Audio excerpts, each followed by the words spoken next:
Do you yearn for a safe place of solace, upliftment, and transformation? New Human Podcast is your portal for the hands-on development of your superpowers. Welcome to the New Human Podcast. Enjoy.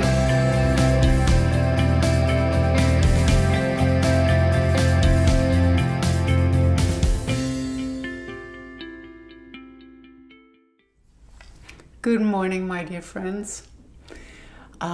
Today I wanted to talk about some experiences that I've had during my 30-year psychotherapy practice, and to maybe be able to convey a shortcut to you. So basically what this whole podcast is about is I want to give you little bite-sized pieces that can really help you to move from a certain level of awareness that you find yourself in maybe right now to a little higher level if you're interested in that.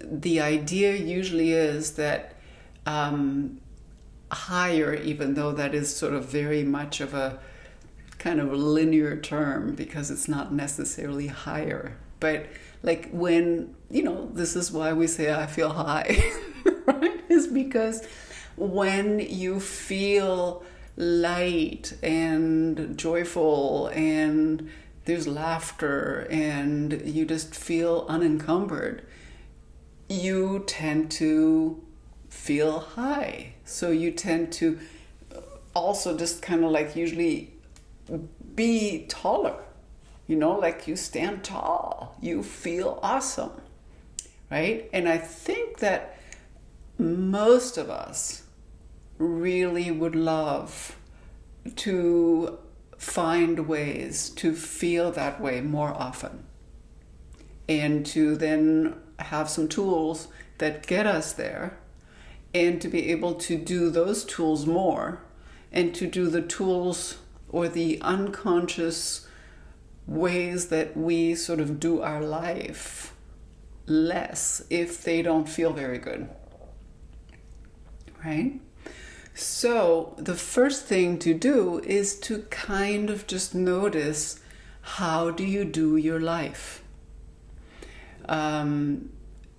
I remember my first therapist saying like, well, you're gonna have to understand how your mind works. And at the time I was like, what do you even mean? I mean, granted, I was 20 years old.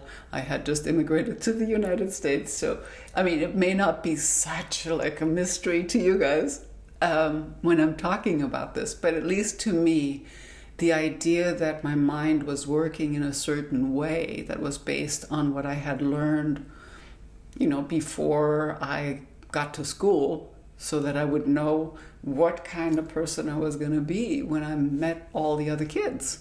Was I going to be the shy one? Was I going to be the bully? Was I going to be the sweetheart? Was I going to be the kid that was doing everything right? Definitely I wasn't that. Like we organize our way of coping with the world early on without really noticing. And then we just perpetuate this for the rest of our lives. And sometimes that organization was pretty good, and then life is pretty simple for people. Sometimes the organization is difficult or problematic. And that is actually a wonderful thing because it gives us more reason to want to change something. A lot of people, you can sometimes see that. You can sort of see that people came, for example, from a very, very difficult place. And then because of that, really became awesome people. Or very kind of like dedicated people or successful people, because they really sort of felt like, okay, I need to get out of this. My life is really not fun at all. And that then is the motivation. We still, I think things are changing, but mostly we change when something becomes so painful that we basically can't overlook it anymore.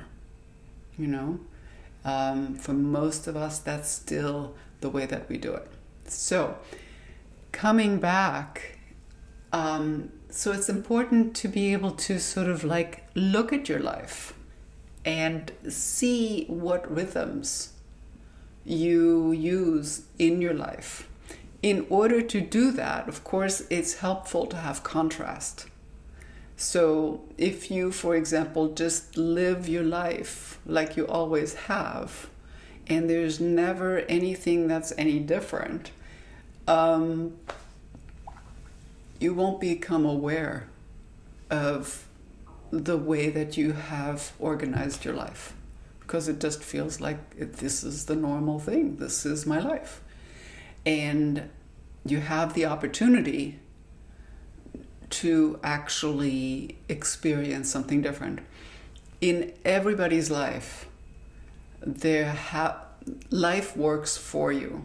So life actually gives you these opportunities, whether it is you fall in love, all of a sudden, you feel so different. You feel so high. You take your sense of self-esteem at that moment from what you see in the eyes of your lover. And what you see is that that person just loves you, like just thinks that you're so exciting, so interesting, so amazing. And so during that time, you're able for a moment to go like, wow, I'm awesome. And this is why we so love to be in love, because we actually replace our usual sense of self, which is usually not like super kind, to the sense of self that we see mirrored in our lover's eyes. And so what ultimately we're trying to do in life is to get to that place of feeling the way that we feel when we see ourselves reflected in our lover's demeanor, facial expression, eyes, smile. That we actually have that even when our lover is not here. That we really become that person who loves themselves. And in this new energy, this is much, much more possible. It's a movement away from, survival energy. I grew up still with, my parents went through World War II and as adolescents. And so, of course, the world that they mirrored to me was a world that was incredibly painful. And their whole sense of self was about survival. So in survival, there is no room to even think about how you feel to yourself, who you really are, how to just be joyful. It's usually about just coming from much tension, much fear, and just hustling to just make it. And this is what's changing now, which is why I created this podcast, because it's just so exciting. And, it's so exciting to have that chance. I mean, my whole life long, I knew that there was more to life.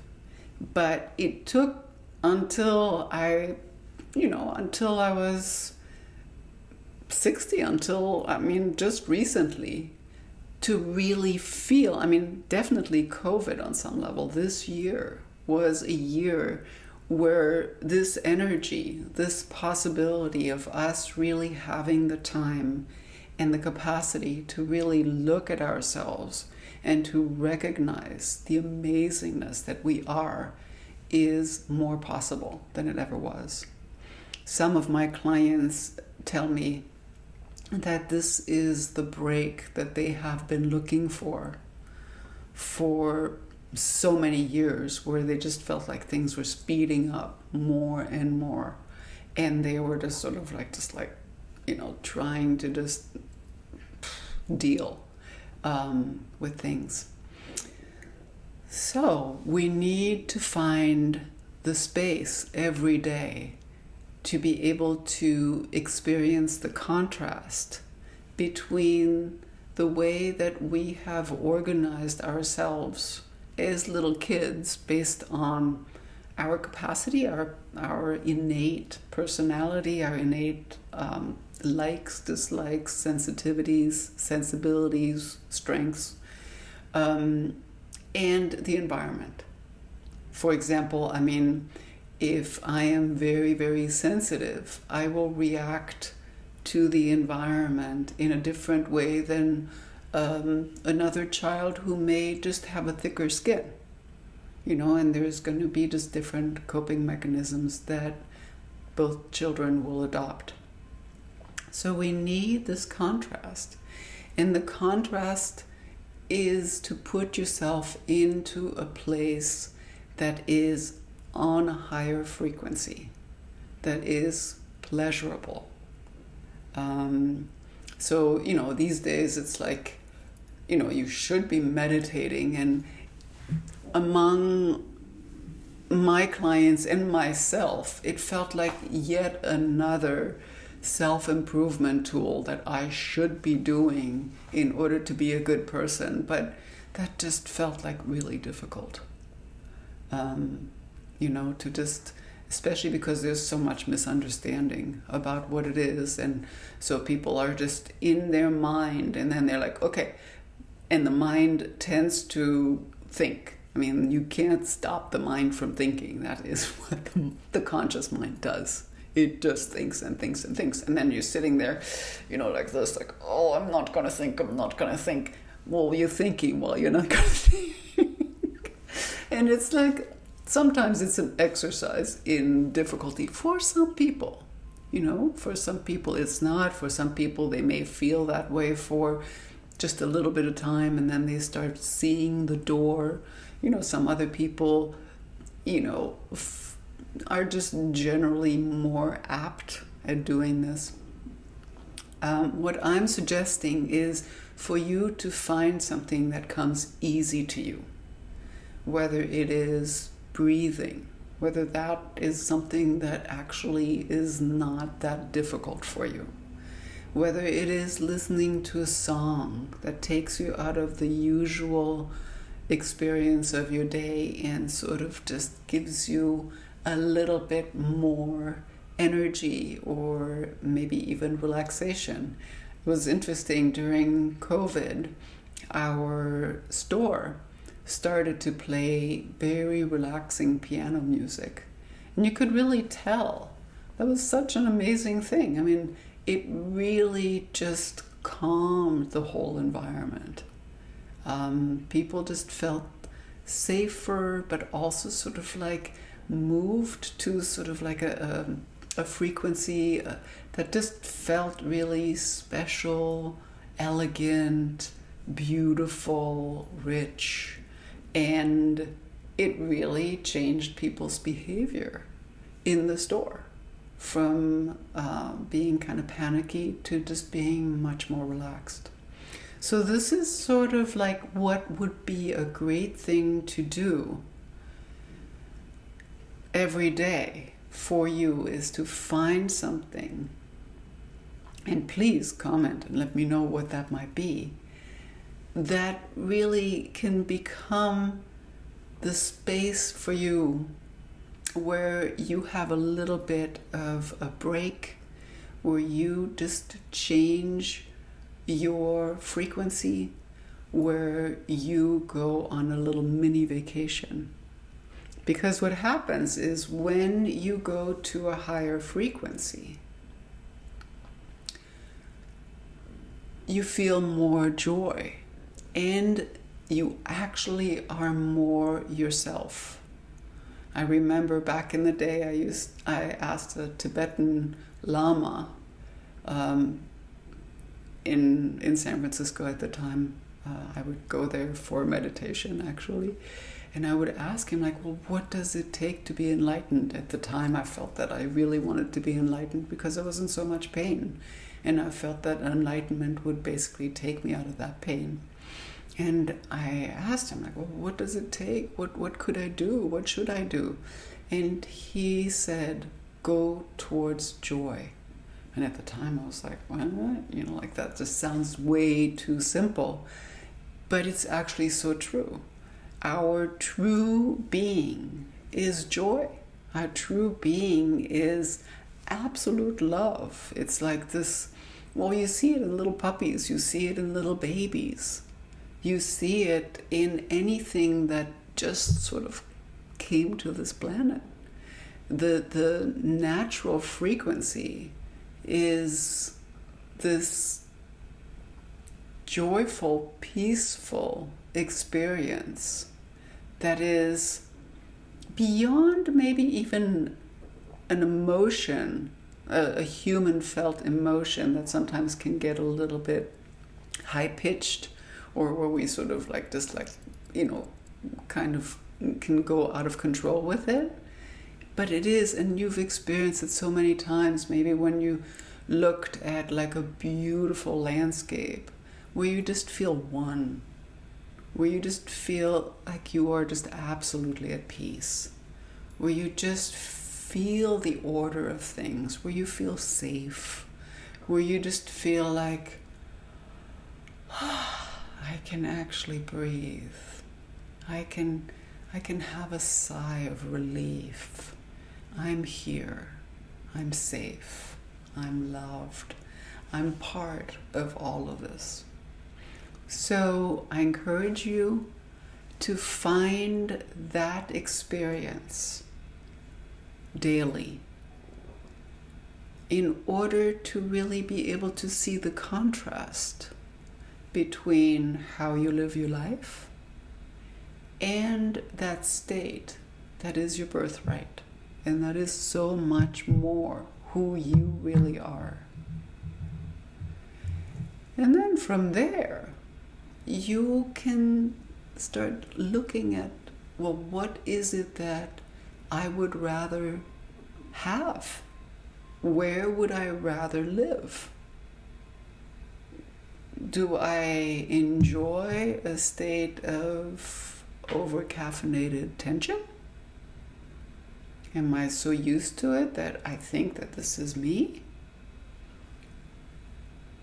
Or do I enjoy the sense of listening to something that is much, much more subtle, but that just fulfills me instantly, that puts me on to a level where I feel that there's a solution for me, where I can access my intuition, where I can have a desire and find the answer.